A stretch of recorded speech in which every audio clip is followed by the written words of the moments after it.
कश्मीर के लोग हमारे अपने हैं। कह रहे थे कि हम प्यार से कश्मीर को की दिल से देंगे, फिर भी क्या ये गलत लगाना कोई प्यार है? आज इनको इस्तेमाल कोई नहीं कर सकता है, न ही किसी के पैसे बटोरेंगे। आज मुझे मालूम है कितने मुश्किल से मैं आज खड़े होकर यहाँ बात कर रहा हूँ। क्या जवाब दूंगा मैं बाहर लोगों को? क्या इसलिए हमने इस मुल्क के झंडे को थाम के रखा हुआ है कि बार बार मुझे इन चीजों के लिए लोगों से माफी मांगनी पड़े? बार बार मुझे हर गोली का जवाब देना पड़े? हिंदुस्तान से आजादी बयाना ही नहीं है, ये सबों का मकसद है।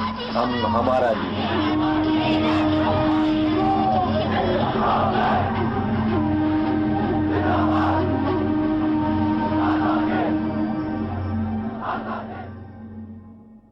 18 सितंबर की शाम वजीर-ए-आज़म पाकिस्तान अक़वाम मुत्तहिदा की जनरल असम्बली से खिताब के लिए रवाना हुए, जहां वजीर-ए-आज़म ने कश्मीरियों के हकीकी मौक़िफ़ को पेश करना था। उसी शाम भारत से उड़ी ब्रिगेड पर हमले की खबर आती है। देश पर बहुत बड़ा हमला। कश्मीर के उरी में पाकिस्तान से आए आतंकवादियों ने सेना के कैंप पर हमला बोला। भारतीय मीडिया पंजे झाड़कर पाकिस्तान के पीछे पड़ जाता है, लेकिन पार्टी के मुताबिक अब बात एक्शन पर होनी चाहिए, न कि बयान। We can't wait to be a sitting duck now. और दवा के पैकेट भी मिले हैं जिन पर पाकिस्तान की मुहर थी। Israel does not go around asking people, do you support us if we are going to strike against them? Do you support us if we are going to take action against them? अगली सुबह भारत के director general military operations भी भारतीय media की तकलीद करते नजर आते हैं।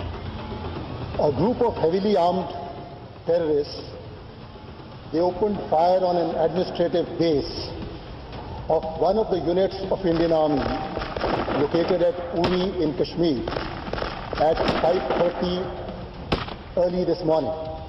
And as per the initial reports, they belong to Jaish-e-Mohammed Tanzim. मगर हिंदुस्तान की वजारत दिफा और कौमी तहकीकाती इदारे NIA की रिपोर्ट DGMO के बयान की तरदीद करती है। इन रिपोर्ट्स के बाद तो मामला वाज़ेह हो जाना चाहिए था, मगर भारतीय मीडिया की तोपों का रुख पाकिस्तान की जानिब ही रहा। इस हमले में हर जगह पाकिस्तान की छाप है। इस हमले में आतंकवादी पाकिस्तान के। Finally, we tell the world that you want to do business with India, then stop doing business with Pakistan. Because you do business with Pakistan, sorry, the doors are closed for you. I think we need to tell our people, this is what Pakistan did, this is what we have done. We hardly think Pakistan is not good enough.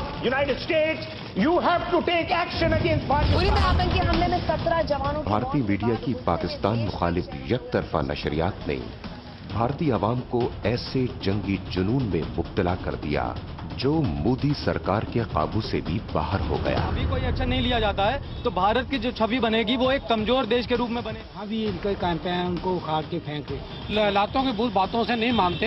एक एक बच्चा हिंदुस्तान का बिल्कुल इनके परिधान देगा। पाकिस्तान को खत्म कर देंगे हम लोग। हमारे 18 जवानों का बलिदान बेकार नहीं जाएगा। नरेंद्र मोदी की लापरवाही से हमारे जवान मारे जा रहे हैं। भारतीय हुकूमत और मीडिया के मौक़िफ़ में तफरीक करना इंतहाई मुश्किल हो गया। देश की सेना और आवाम सब यही चाहते हैं कि आतंकवादियों और उन्हें पनाह देने वाले पाकिस्तान को करारा जवाब दिया जाए। हिंद तो हो ही नहीं सकता सिंध के बगैर। ये तो आपके नेशनल एंथम में है सिंध। तो जब तक कि टूटेगा नहीं, चाहे उसको 1 साल लगे 10 साल लगे। 20 जवानों का खून बहुत महंगा पड़ना चाहिए पाकिस्तान को। जवाब देने की तैयारी में भारत। सूत्रों के हवाले से खबर, सीमा पार आतंकी ठिकानों पर सर्जिकल स्ट्राइक की तैयारी। 29 सितंबर की सुबह भारतीय आवाम के लिए सबसे बड़ी खबर लेफ्टिनेंट जनरल रणबीर सिंह की वो मीडिया ब्रीफिंग थी, जिसमें उन्होंने कहा, Indian Army conducted surgical strikes last night at these launch pads. इस खबर के नशर होते ही हिंदुस्तान भर में खुशी की लहर दौड़ गई। भारतीय सोशल और इलेक्ट्रॉनिक मीडिया मुबारकबाद के पैगामात से गूंजने लगे। जब से ये बात सुनी है कि सर्जिकल स्ट्राइक हुआ है पाकिस्तान ओरिएंटेड कश्मीर के अंदर, घुसकर सेना ने जवाब दिया है। लोगों में काफी ज्यादा उत्साह है। बहुत अच्छा किया है मेरे ख्याल से, बहुत बढ़िया, बहुत खुशी महसूस हो रही है। इसी का इंतजार था, पहले ही कर देना चाहिए था। स्टेप हमारी सरकार ने उठाया है।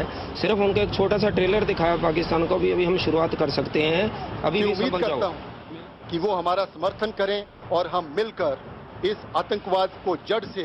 मगर यहाँ काबिल गौर बात यह है कि जनरल रणबीर सिंह का दावा बिना सबूत के पेश किया गया और मीडिया के सवाल करने पर ब्रीफिंग का इख्तिताम कर दिया गया। We will not be taking any questions at the moment, but during the course of the day, we will be providing more information to you as more information becomes available to us. पर इस दावे की सरकारी तफसीलात कभी भी जारी ना हो सकी। भारतीय मीडिया के मुतज़ाद मौक़िफ़ और हुकूमत की मुसलसल खामोशी ने सर्जिकल स्ट्राइक की हकीकत पर सवालात खड़े कर दिए।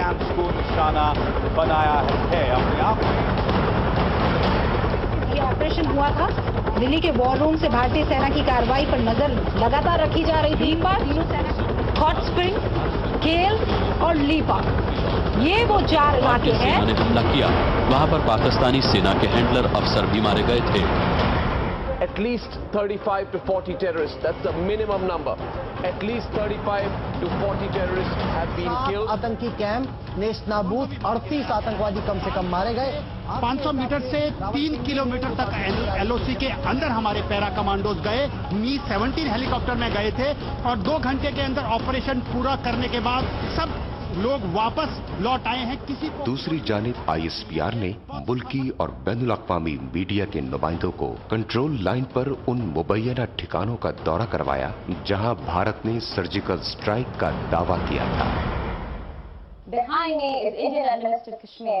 The Pakistani military has brought in a busload of foreign and local media to reinforce their argument that this location, one of the 2 of the 5 where Indian military claimed that they went in and conducted surgical strikes.